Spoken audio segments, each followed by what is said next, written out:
Um outro princípio bastante importante é esse daí, o de Liskov Substitution, Liskov Substitution Principle, né? Que ele basicamente diz que os objetos das subclasses devem se comportar, devem ter comportamento compatível com os objetos das superclasses, né? Se a gente só está usando os métodos declarados na superclasse, os atributos declarados na superclasse, a gente não deve conseguir distinguir o comportamento de um objeto da subclasse do objeto da superclasse. Então aí nesse exemplo a gente tem essa classe conta com o saldo e operações de crédito e débito com semântica padrão de incrementar e decrementar o saldo, e a gente vê que essa classe conta CPMF, que está aí no canto direito da figura, certo? Ela muda o comportamento do método debitar para ele não só deduzir do saldo o valor passado como parâmetro, mas um percentual adicional, que é esse imposto, o CPMF. Então isso daí está quebrando o princípio de substituição de Liskov, porque agora um cliente, uma pessoa que usa o objeto dessa subclasse, só chamando o método débito e depois o método de imprimir o saldo da conta, ele vai poder observar que ele está trabalhando com um objeto diferente. Então imagina que você tem uma conta aí que ela é inicializada com saldo zero e eu chamo a operação de crédito R$50 nela, depois débito R$50. Se eu estou trabalhando com o objeto account, o saldo após a realização dessas operações vai ser zero. Se eu estou trabalhando com o objeto account CPMF, o saldo vai ser negativo.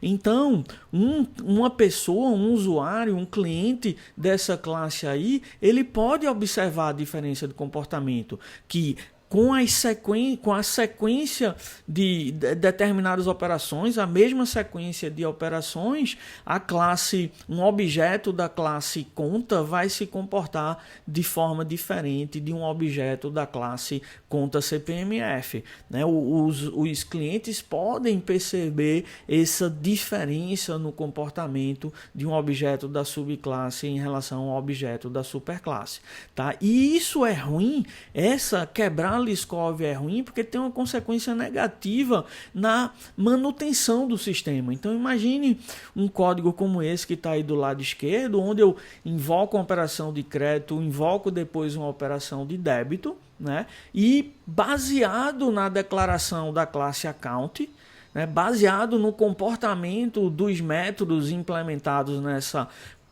classe account, eu faço uma otimização. Eu sei que o que o crédito faz é desfeito pelo débito, então essas operações se anulam. Então foi isso que eu fiz, eu tirei as duas chamadas do método para obter o código otimizado do lado direito, certo? Então essa manutenção que parece óbvia para quem tem acesso à declaração da classe conta, ela só é segura se eu estou respeitando o princípio de Liskov. No exemplo anterior, como eu não estou respeitando o exemplo de Liskov, se eu passo aí como parâmetro para esse método M, se eu passo um objeto de account CPMF, eu vou ter problemas, porque a otimização que eu fiz, se baseando apenas na declaração da classe conta, ela é inválida para um objeto da classe conta CPMF, onde o que a operação de crédito faz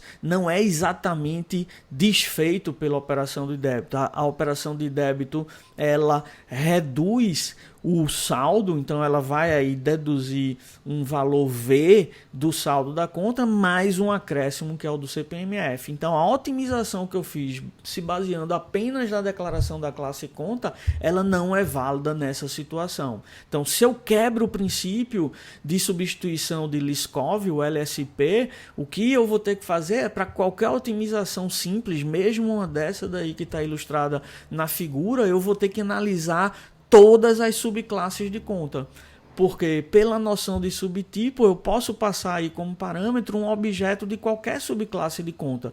Então eu tenho que ver se a intuição, a semântica que me fez levar a eliminar as chamadas a crédito e débito porque elas se anulam, eu tenho que ver se isso é respeitado na implementação de todas as subclasses de conta. Então dá muito mais trabalho fazer a manutenção e, na verdade, não seguir LSP pode estar aí introduzindo uma casca de banana para um desenvolvedor mais descuidado, né? Ele apenas olhar para o que está declarado na classe conta, fazer a otimização e depois ter problemas porque aquela otimização não é válida, né, para alguns objetos das subclasses de conta, como aquele conta CPMF, tá?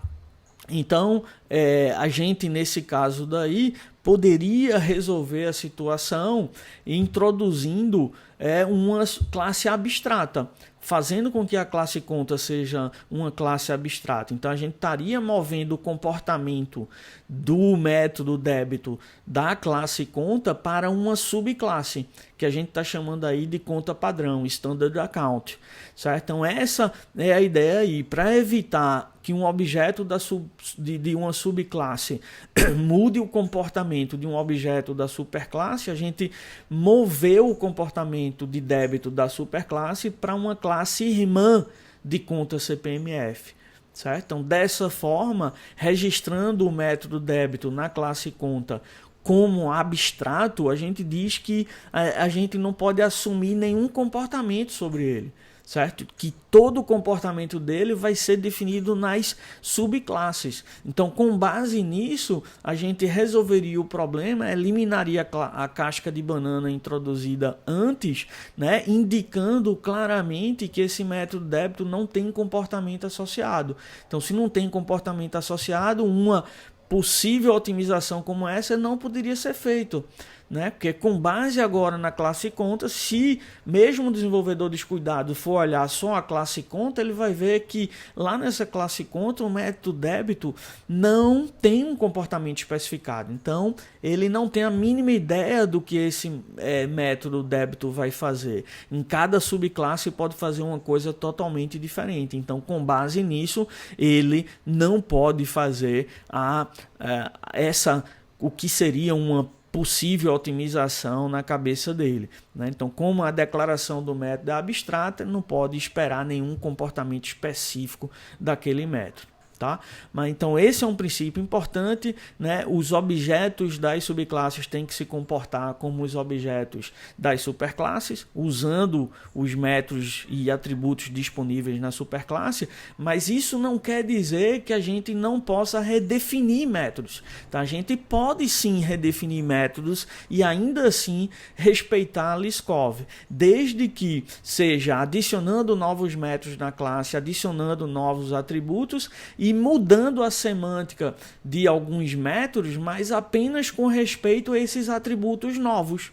Tá? Então aí a gente está ilustrando uma classe, uma subclasse de conta chamada conta especial, tá? Que ela redefine o método creditar, mas ainda assim a gente está respeitando Liskov, porque em relação ao atributo saldo, esse novo creditar que a gente está vendo no canto inferior direito, ele tem exatamente o mesmo comportamento que o creditar original, ou seja, ele incrementa o saldo com o valor passado como parâmetro. Tudo que ele faz de novo em mudança de comportamento é relacionado a esse novo atributo bônus. Tá? Então, se alguém só usa método creditar, debitar e get saldo, que são os métodos disponíveis na classe account, ninguém vai conseguir observar uma diferença de comportamento entre um objeto de conta e um objeto de conta especial. Para observar essa diferença de comportamento, a pessoa teria que ter acesso ao atributo novo bônus. Então, teria que chamar um método getBônus ou ter acesso a esse atributo novo getBônus. Então, com acesso apenas ao que era disponível na declaração da superclasse, eu não consigo distinguir o comportamento de um objeto de conta de um objeto de conta especial. Certo? Então, chamando crédito, débito e get saldo, eu não vou conseguir observar essa diferença. Então, dá para seguir o princípio de Liskov redefinindo métodos, mas essa redefinição tem que focar em novos atributos que a gente está introduzindo, não em atributos que já existiam na classe original.